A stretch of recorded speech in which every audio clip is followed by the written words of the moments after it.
The vast emptiness of space stretched endlessly before the Vanguard, a familiar, calming sight to its seasoned crew. Captain Alera Marik sat in her command chair, watching the gentle hum of distant stars on the viewscreen. This was a routine patrol, a calm interlude between the more dangerous, mysterious missions the crew had undertaken in recent years. But peace rarely lasted long on the frontier of the unknown. "Captain, I'm picking up something." Ensign Tori Lenka's voice was cautious, her brows furrowing as she studied her console. Her empathic abilities tingled. There was something unsettling about the faint signal that had just reached the ship. "Clarify," Marik replied, her eyes narrowing as she straightened in her seat. Any anomaly out here, at the edges of explored space, warranted close attention. "It's faint, but it's definitely a distress signal," Tori said, her voice growing more certain. "Human in origin, Captain. The code matches Earth's colonization protocols from the early frontier days." Captain Marik exchanged a glance with Commander Kalen Voss, her first officer, who stood by her side. His mechanical enhancements allowed him to process the data quicker than any human, and his expressionless face indicated he had already parsed through much of the incoming signal. "A lost colony?"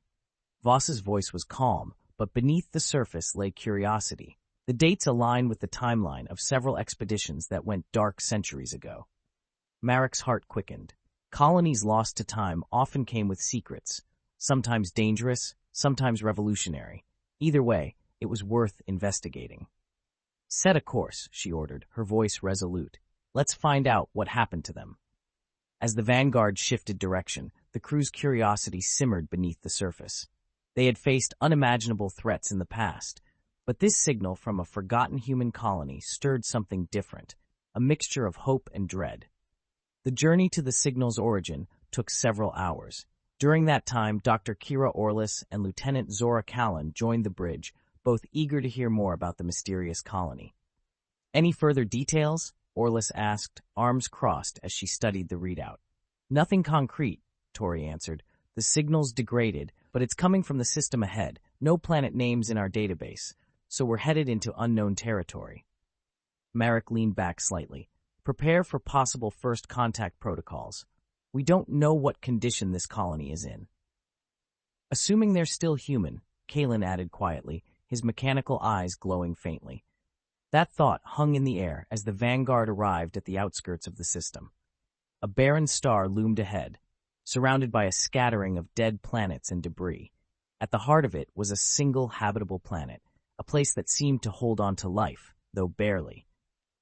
"There it is," Zora whispered in awe, her fingers flying over the controls as she analyzed the planet's atmosphere.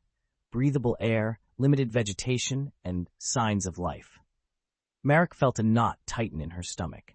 "Take us into orbit." As the ship descended toward the planet, the once distant signal became stronger, clearer.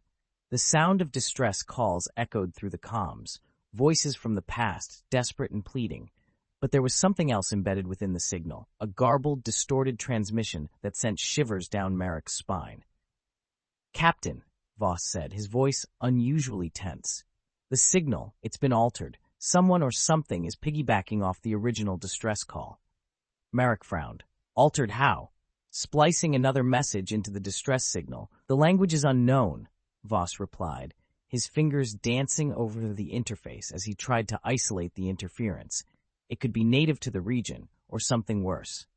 "We're not alone out here," Tori murmured, feeling the weight of countless emotions gnawing in her chest. There was fear, anxiety, and something darker, lurking just beyond her empathic reach. The planet's surface came into view, a sprawling settlement in ruins, partially reclaimed by nature, but unmistakably human. And yet, there was no sign of movement.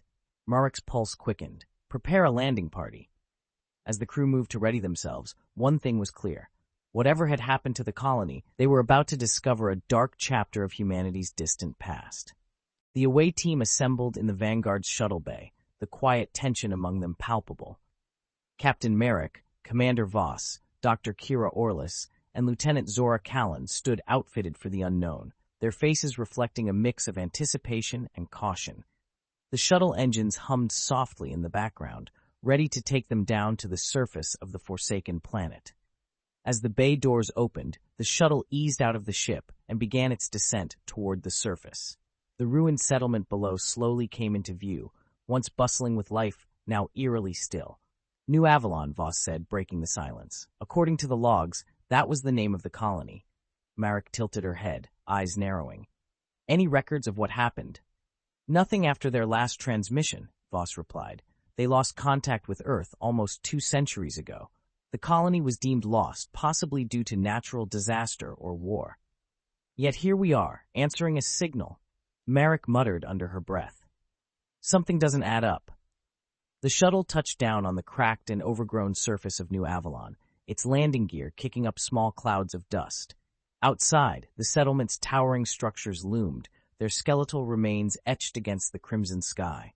The wind howled through the broken windows, and the distant sound of metal creaking echoed like a warning. Marik, Voss, Orlis, and Colin exited the shuttle cautiously. Their boots crunched over debris, and the stillness weighed heavily on them.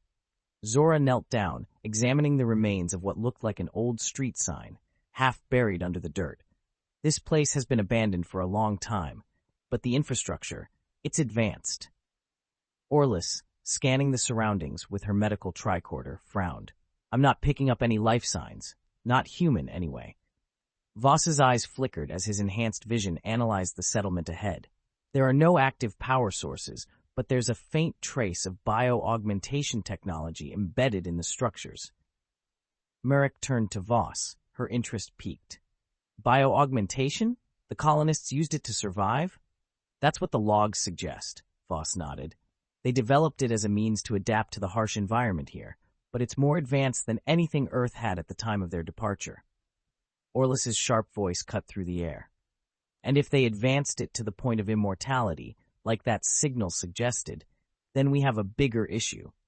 The team moved deeper into the settlement, the remains of buildings casting long shadows in the fading light. As they passed the crumbling structures, Marik couldn't shake the feeling that they were being watched. Yet there was no movement, no life to speak of. Something's wrong.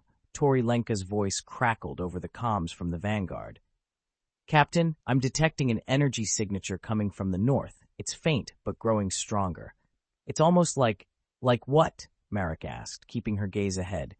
Like something's activating, Tori said, her voice laced with unease. I think it's tied to the signal we've been receiving. Marik's grip on her phaser tightened. We're heading toward it now. Keep monitoring. As they approached what seemed to be the colony's central hub, like the dilapidated buildings gave way to a vast metallic dome, half buried in the earth. Vines and foliage had crept over its surface, but the structure itself was largely intact. That's not human construction, Zora murmured, scanning the dome with her engineering equipment. The material is beyond anything we had 200 years ago. Alien technology, Voss confirmed, his voice tinged with curiosity. It must have been integrated into the colony's infrastructure. Orlis raised an eyebrow, which begs the question, who gave it to them? Marik felt the knot in her stomach tighten. She approached the entrance to the dome, a massive sealed door covered in unfamiliar symbols. Her hand hovered over the panel. Captain, are you sure we should? Orlis began, but it was too late. The door slid open with a low hiss, revealing a dark corridor that led deeper into the structure. Faint lights flickered along the walls, illuminating alien markings that sent shivers down her spine. We proceed with caution, Marik ordered, her voice steady, though her instincts screamed that something wasn't right. As they entered the dome, a strange sensation washed over them. It was as if the air itself pulsed with energy. Marik could feel the hair on the back of her neck stand up, and for a brief moment she thought she heard faint whispers, like distant voices echoing from the past. Orlis's tricorder beeped urgently. Captain, I'm picking up life signs. They're faint, but they're here. Voss's eyes glowed as he activated his internal sensors. Multiple life forms ahead, but not human. They're altered. Altered how? Marik asked, her hand hovering near her weapon. They've integrated with the technology, Voss replied. Their bio-augmentation has fused with alien machinery. They're no longer purely organic. The corridor opened into a vast chamber, and there at the center were the colonists, or what remained of them. Suspended in containment units, their bodies were intertwined with alien machinery, pulsing with a faint, eerie glow. Their eyes were closed, their expressions peaceful, but there was no mistaking the unnatural state they were in. "They're still alive," Orlis whispered, her voice filled with awe and horror. "But how?" "Immortality," Zora muttered under her breath. "They found it." Marik's gaze swept over the chamber. "This is what the signal led us to, but at what cost?" Suddenly, one of the containment units flickered to life, and a voice echoed through the chamber. A voice that was unmistakably human, yet filled with something more. "Welcome, Vanguard," the voice said, soft yet commanding. "We've been waiting for you." The team froze. Marik's eyes widened as one of the suspended figures slowly opened its eyes, glowing faintly in the dim light. It was the colony's leader, once a renowned explorer, now something far beyond human. "You have many questions," the figure continued, its voice carrying an unnatural calm. "And I have the answers. But first, you must decide. Will you join us, or will you judge us?" The chamber grew deathly silent as the weight of the decision hung in the air. Marik's heart pounded in her chest, the moral dilemma already forming in her mind. What had these colonists become? And more importantly, what choice would the crew of the Vanguard make in the face of such a profound and dangerous discovery?